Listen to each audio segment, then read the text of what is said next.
قد يسرنا القرآن للذكر فهل من مدكر الحمد للہ رب العالمین والصلاة والسلام علی سید الانبیاء والمرسلین اما بعد فاعوذ باللہ من الشیطان الرجیم بسم اللہ الرحمن الرحیم۔ اللہ تبارک و تعالیٰ کے فضل اور اس کی توفیق سے 29ویں پارے میں آج ہم سورۃ الملک سے آغاز کرنے لگے ہیں۔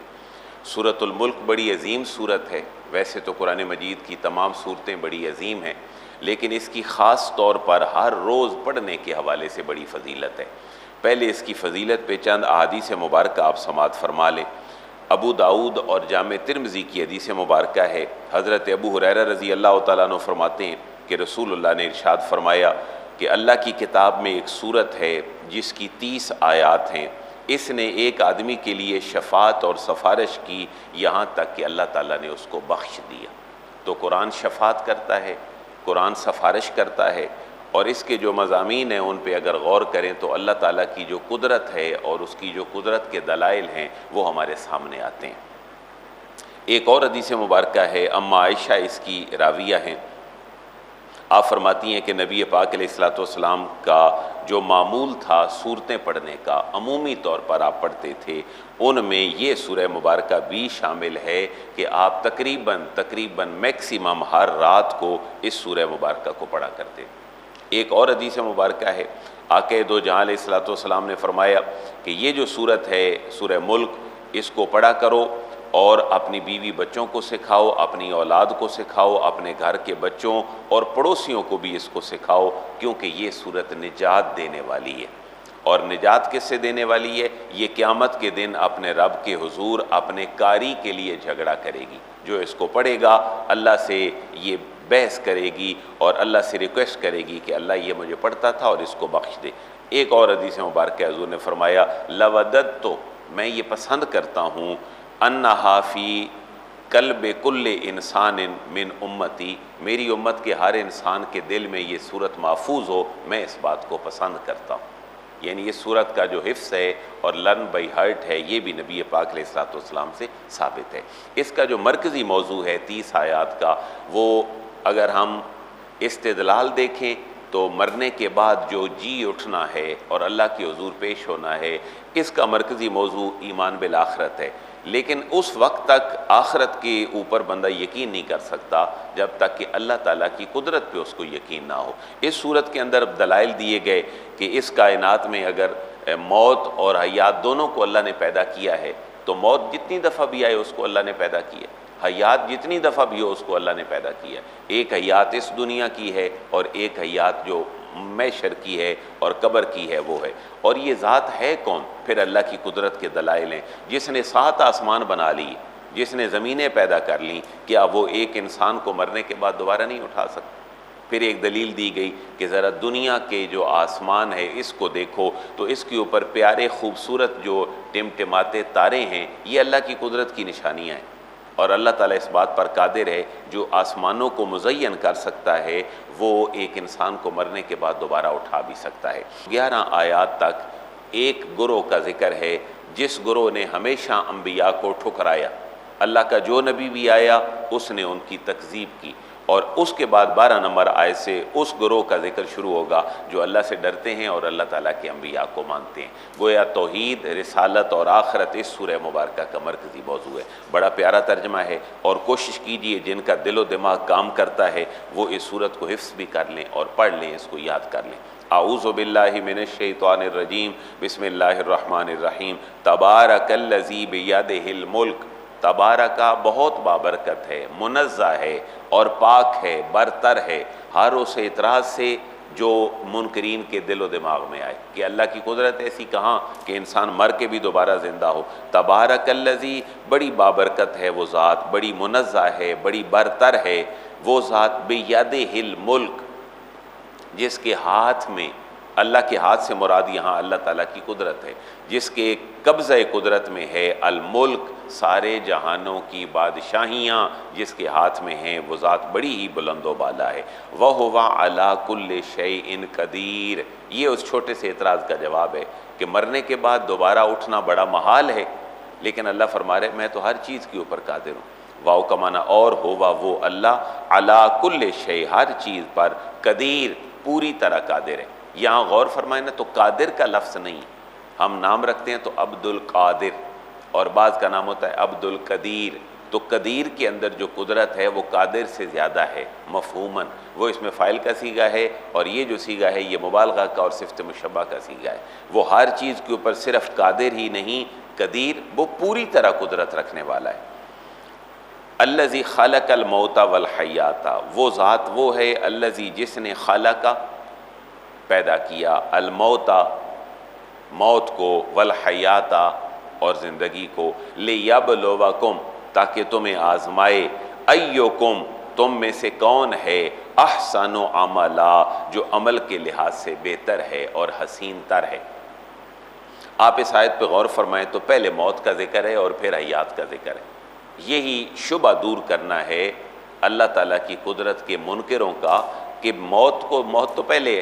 موت تو اور آسان ہے، موت کے بعد اٹھانا اور آسان ہے، اور اگر ہم ویسے غور کریں تو پہلے ہے ہی موت، موت کا معنی ہے نہ ہونا اور حیات کا معنی ہے ہونا، تو انسان پہلے نہیں تھا، ہمارے اوپر ایک پہلے بھی موت تھی جو جب ہم نہیں تھے، اور جب ہم دنیا کے اندر ہیں تو یہ حیات ہے، اور اس کے بعد ایک اور موت آئے گی، وہ موت جب ہم مر گئے پھر قبر میں جائیں گے پھر اور حیات آئے گی، اور اس حیات کا جو ہے وہ قرآن مجید میں بڑے واضح دلائل موجود ہیں۔ وَهُوَ الْعَزِيزُ الْغَفُورُ،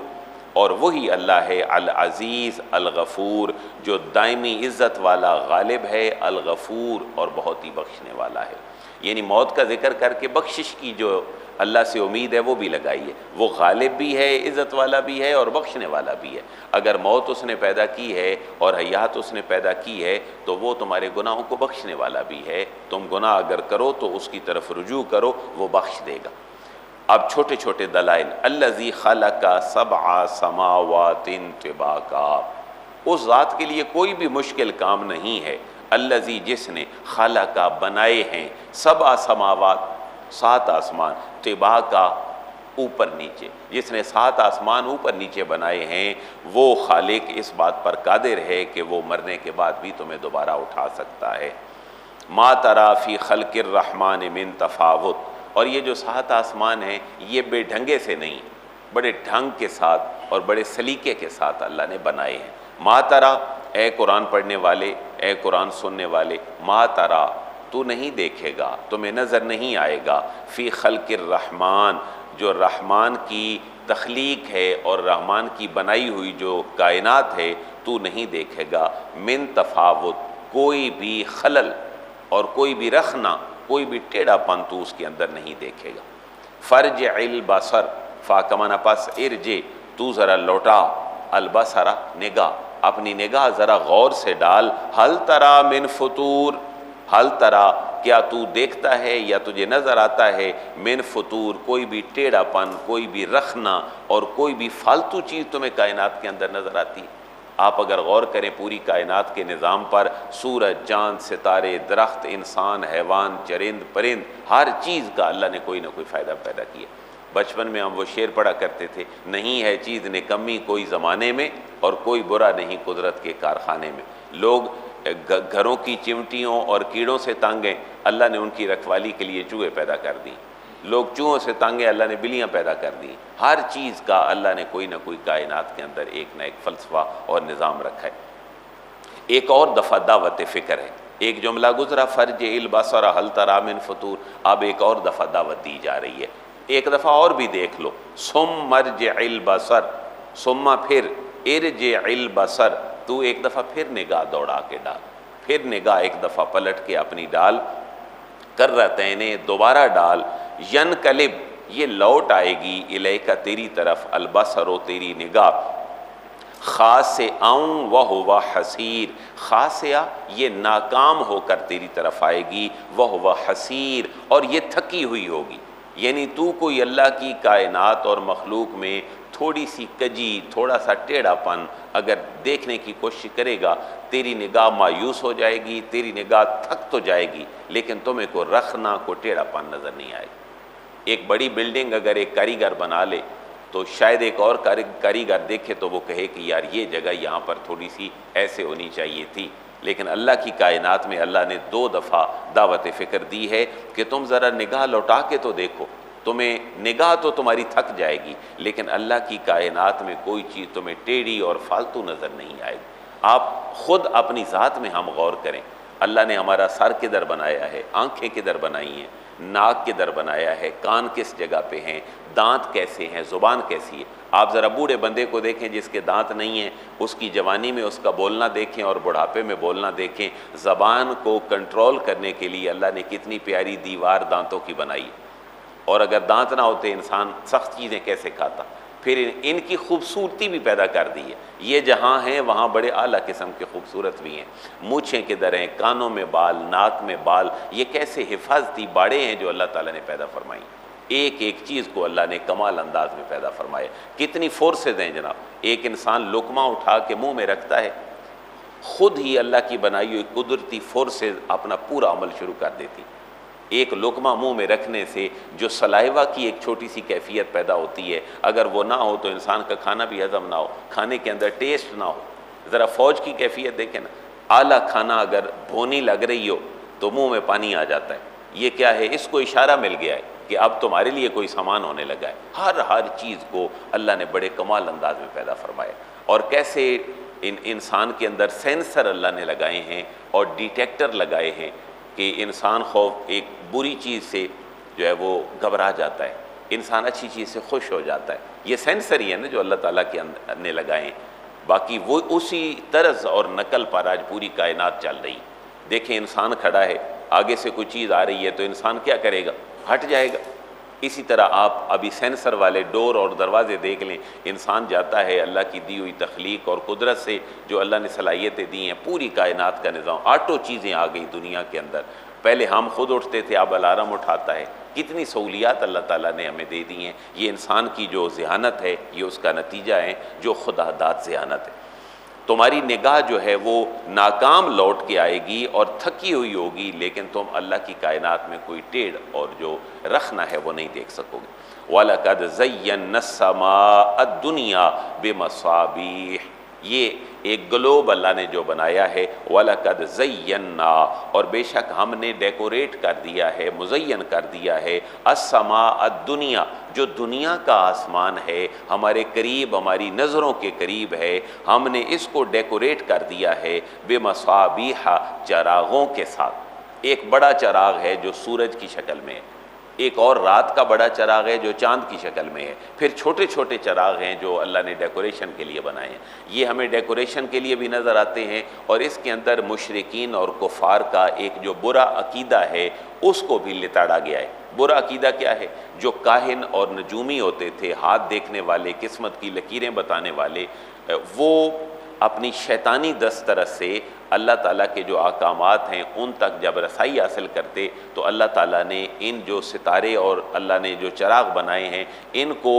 شہاب اور جو شہاب ثاقب ہیں ان سے ان شیطانوں کو مارنے اور بھگانے کا ذریعہ بھی بنایا۔ یہاں وہی بات کی جا رہی ہے، ایک چیز سے دو کام لیے جا رہے ہیں، کوئی بھی چیز اللہ کی قدرت میں رخنا نہیں ڈال سکتی۔ وَلَقَدْ زَيَّنَّا السَّمَاءَ، اور ہم نے مزین کر دیا السَّمَاءَ الدُّنْيَا، جو دنیا کا آسمان ہے اس کو بِمَصَابِيحَ، چراغوں کے ساتھ، اور ڈیکوریشن بھی ہو گئی۔ وَجَعَلْنَاهَا رُجُومًا لِلشَّيَاطِينِ، واو کا معنی اور جعلناها، ہم نے ان چراغوں کو اور ان ستاروں کو بنا دیا رجوما، مارنے کی چیز۔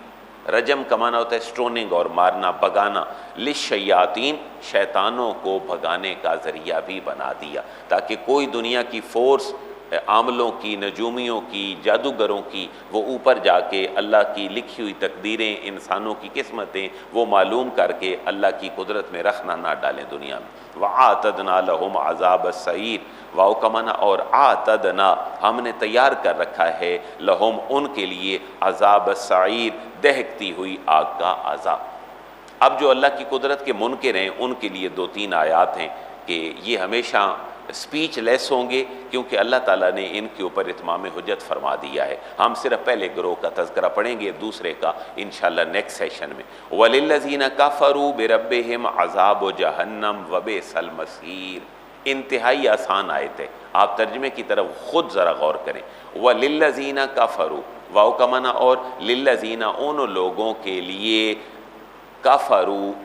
جنہوں نے کفر کیا، یعنی کفر کا معنی ہے اللہ نے کہا میں ہوں، انہوں نے کہا نہیں، رسول نے کہا میں اللہ کا بھیجا ہوا ہوں، انہوں نے کہا نہیں، اللہ فرما رہے تم نے مرنا ہے، وہ کہتے ہیں نہیں، تم نے مرنے کے بعد اٹھنا ہے، وہ کہتے ہیں نہیں۔ یہ انکار ہے، اللہ کی ہر بات کا انکار۔ وہ لوگ جنہوں نے انکار کیا بے ربہم، اپنے رب کا، تو ان کا نتیجہ کیا ہے؟ عذاب و جہنم، ان کے لیے جہنم کا عذاب ہے۔ وبئس المصیر،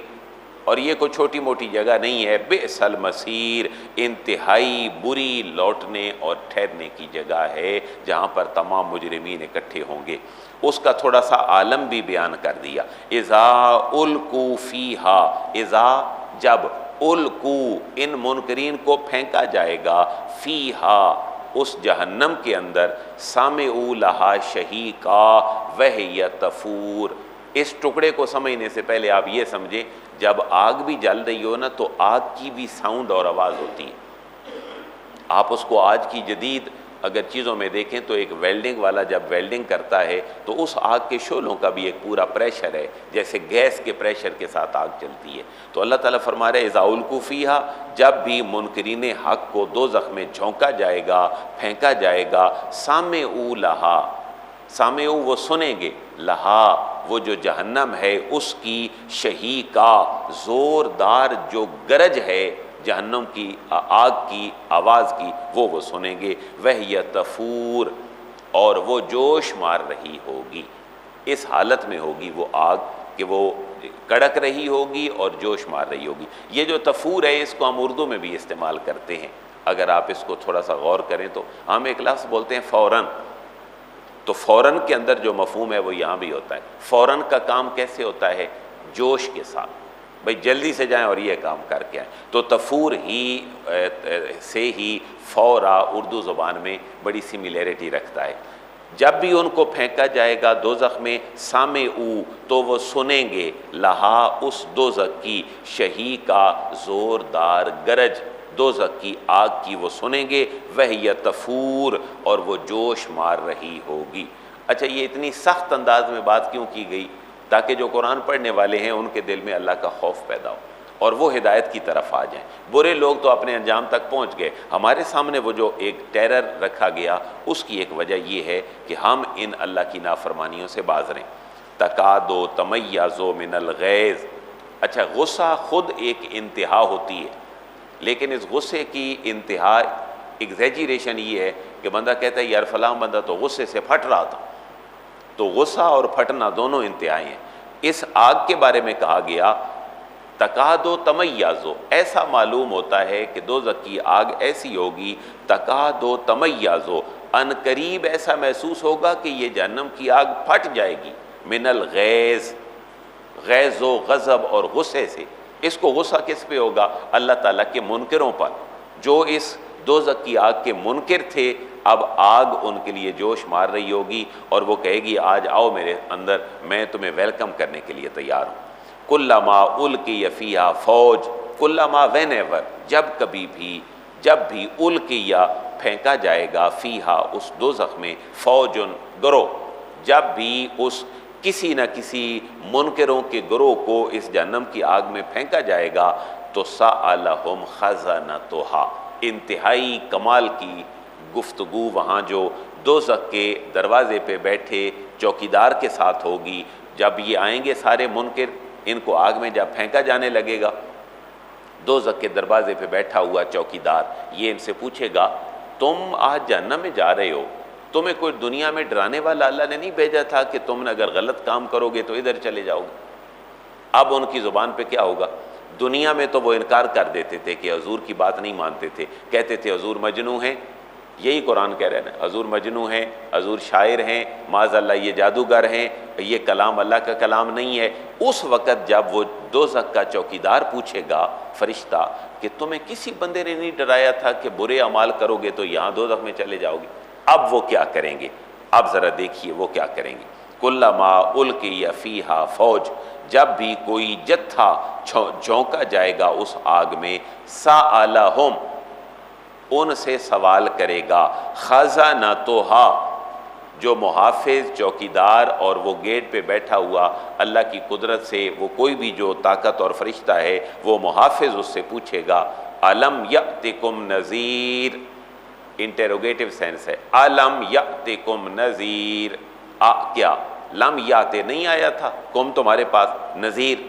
کوئی ڈرانے والا، تمہارے پاس کوئی اللہ کا نبی ڈرانے والا نہیں آیا تھا۔ اچھا اگر وہ کہتے اب بھی کہ نہیں آیا تھا تو بھی ان کے اندر وہ طاقت ہی نہیں ہے کہ وہ حق نہ بولیں، آج وہ حق بولیں گے، لیکن آج وہ حق بول کے یہ کہیں گے، ذرا اگلا جملہ دیکھیے، قالوا بلا قد جاءنا نذیر، قالوا وہ کہیں گے بلا کیوں نہیں، قد جاءنا تحقیق ہمارے پاس آیا تھا، نذیر وہ ڈرانے والا ہمارے پاس آیا تھا، لیکن فکذبنا ہم نے اس کو جھٹلا دیا، فاکمانا پاس کذبنا ہم نے جھٹلا دیا، وقلنا اور ہم نے کہا تھا اس وقت ما نزل اللہ من شیء، ما نزل اللہ نہیں نازل فرمائی ہے اللہ نے، من شیء کوئی بھی چیز، اور اس وقت ذرا جملے کی ریمبلنس دیکھیں، اس وقت یہ نبیوں کو کہتے تھے تم گمراہ ہو، آج ان کو کہا جائے گا تم گمراہ تھے، ان انتم الا فی ضلال کبیر، یہ بیسیکلی ان منکرین کا دنیا میں جملہ ہوتا تھا جو وہ نبیوں کے بارے میں کہتے تھے، وہ کہتے تھے ان انتم تم تو نہیں ہو الا مگر فی ضلال کبیر کھلی گمراہی میں، تم تو نہیں ہو مگر کھلی گمراہی میں۔ اور میں جب ان جملوں کو پڑھتا ہوں نا آپ یقین کریں دین حق بیان کرنا لوگوں کے سامنے اتنا ہی مشکل ہے جتنا نبیوں کے لیے ہوتا تھا، کیونکہ عوام کے ذہن میں جو چیزیں فٹ ہیں نا جی وہی دین ہے، باقی قرآن حدیث یا حق لوگ اس سے بڑی دور ہیں۔ میں خود اس کو بطور ایک امام ہونے کے ناطے اور خطیب ہونے کے ناطے اس نتیجے پہ پہنچا ہوں، حق لوگوں کے دلوں کے اندر انکارپوریٹ کرنا اور لوگوں کا اس کو ایبزارب کرنا، اس کا اندازہ قرآن کی ان آیات سے لگایا جا سکتا۔ چلے مولوی تو کو جھوٹا صحیح، لیکن انبیاء کرام تو سچے لوگ ہیں نا اللہ کے، ان کو معاشرے کے لوگ کیا کہتے تھے، ان انتم الا فی ضلال کبیر، تم جھوٹے لوگ ہو، یعنی نبیوں کو یہ کہتے تھے کہ تم جھوٹے ہو اور تم گمراہ ہو۔ پتہ چلا انسان اپنی اصلاح نہیں کرتا، انسان کسی حق بیان کرنے والے کی اصلاح چاہتا ہوتا ہے کہ یہ اپنے موقف سے پیچھے ہٹ جائے، میں جدھر کھڑا ہوں یہ انتہائی اعلیٰ موقف ہے اور میرے لیے یہ اعلیٰ ہے، اس لیے دل و دماغ کی کھڑکیاں ہمیشہ کھول کے رکھنی چاہیے۔ اور جو مبلغ ہے اور جو سپیکر ہے اور جو سپیچر ہے اگر وہ ریئل معنوں میں قرآن و حدیث کا داعی ہے تو پھر اس کے سامنے یہ فلسفہ ہونا چاہیے کہ بڑا جگر چاہیے، بڑا گردہ چاہیے، بڑا حوصلہ چاہیے، ورنہ سیدھی بات کرنے پر لوگ دانت بھی توڑ دیتے ہیں اور صحیح بات کرنے پر لوگ پتھر بھی مارتے ہیں اور لوگ خراب بھی کرتے ہیں، تہمتیں بھی لگاتے ہیں اور انسان کو جو ہے وہ ذلیل بھی کرتے ہیں۔ قرآن و حدیث کا فلسفہ تو ہمیں یہی کہہ رہا ہے۔ حضور جب طائف گئے ہیں تو طائف والوں نے کیا کیا، اوباش لڑکے لگا دیے، آپ لہو لہان ہو گئے۔ تو جس مولوی کا حال سوسائٹی میں لہو لہان ہونے والا ہے نا، آپ سمجھ لیں کہ وہ حق بیان کر رہا ہے، جس کے اوپر سارے متفق ہیں وہ سمجھیں وہ سب کا دل رکھنے والا ہے، کیونکہ وہ ہر ایک کی بلے بلے چاہ رہا ہے، وہ حق نہیں لوگوں تک پہنچانا چاہتا، وہ ہر ایک کی بلے بلے چاہتا ہے۔ یہ جب کہیں گے کہ ہم نے نبیوں کو کہا تھا کہ تم تو کھلی گمراہی میں مبتلا ہو، وقالو اس وقت یہ حسرت کریں گے دوزخ میں جانے والے، وقالو اس وقت یہ خازن کے ساتھ جو ان کی گفتگو ہوگی نا دوزخ کے محافظ داروغے اور چوکیدار کے ساتھ، وقالو اس وقت یہ کہیں گے لو کننا ہائے کاش کننا نسمعو ہم سن لیتے او نہ اکیلو یا عقل کر لیتے کچھ اس وقت، تو ما کننا فی اصحاب السعیر ما کننا ہم نہ ہوتے فی اصحاب السعیر اب دوزخ والوں میں ہم نہ ہوتے۔ اگلے جملے کا ترجمہ آپ نے کرنا ہے، یہ وہی سیناریو ہے کہ محافظ ہے دوزخ کا اور لوگ دوزخ میں جانے لگے ہیں، اب وہ ان سے گفتگو کر رہا ہے۔ فَاعْتَرَفُوا بِذَنبِهِمْ بڑا اردو کا جملہ ہے، فَاعْتَرَفُوا وہ اعتراف کر لیں گے بِذَنبِهِمْ اپنے گناہوں کا، لیکن اب جب وہ اعتراف کریں گے نا تو اس وقت میں ایک مثال دیتا ہوں، ہم نے پیچھے پڑھی سورہ طلاق، ایک بندہ 3 طلاقیں دینے کے بعد کہتا ہے میری بیوی بڑی اچھی تھی، بڑی محبت کرتی تھی میرے ساتھ، بڑی میری خدمت گزار تھی، تو فَسُحْقًا لِأَصْحَابِ السَّعِيرِ اب تمہاری اس سوچ پہ تف ہے، کیوں کہ جب تمہارے پاس وقت تھا تم نے اس کی قدر نہیں کی، آج جب تمہارے پاس وقت نہیں ہے تو تم اس کی محبت کی تسبیحاں پڑھتے ہو، آج تمہاری سوچ کے اوپر افسوس کیا جا سکتا ہے۔ یہی جملہ ان کو دوزخ کا خازن کہے گا، فسخ کا، ہائے پھٹکار ہو تمہارے اوپر ظالموں، لِأَصْحَابِ السَّعِيرِ، اے جہنم والو تمہارے اوپر پھٹکار ہو۔ آج اعتراف کرتے ہو کہ ہم نے اللہ کو نہیں مانا تھا، آج اعتراف کرتے ہو کہ ہم نے رسول اللہ کو نہیں مانا تھا، آج اعتراف کرتے ہو ہم نے قرآن کو نہیں مانا تھا، کاش ہم عقل سے کام لیتے، تمہارے اوپر پھٹکار ہے۔ تمہیں اللہ نے عقل تو دنیا میں بھی دیا تھا لیکن استعمال نہیں کیا تھا، اس لیے میرے بھائیو اگر آج قرآن ہمیں یہ باتیں بتلا رہا ہے تو کم از کم ہمیں سیدھے راستے کے اوپر ہونا چاہیے۔ یہ 11 آیات تک جو ہم نے پڑھ لیا یہ مکالمہ ہے دوزخیوں کے ساتھ۔ اب ایک مکالمہ شروع ہوگا جنتیوں کے ساتھ کہ جنتی جنت میں کیسے جائیں گے، اور اللہ تبارک و تعالیٰ نے ان کو اپنی قدرت کی نشانیاں کیسے بتلائی تھیں اور انہوں نے کیسے ریئلائز کیا، اور قیامت والے دن ان کو اس کا کس طرح ریبیٹ ملے گا۔ اللہ تعالیٰ اس کی ہمیں توفیق عطا فرمائے، اور اہل حق کے گروہ میں اللہ تعالیٰ ہمارا خاتمہ فرمائے، اور اہل حق میں ہی اللہ تعالیٰ ہمیں رکھے۔ وما علیہ الا البلاغ۔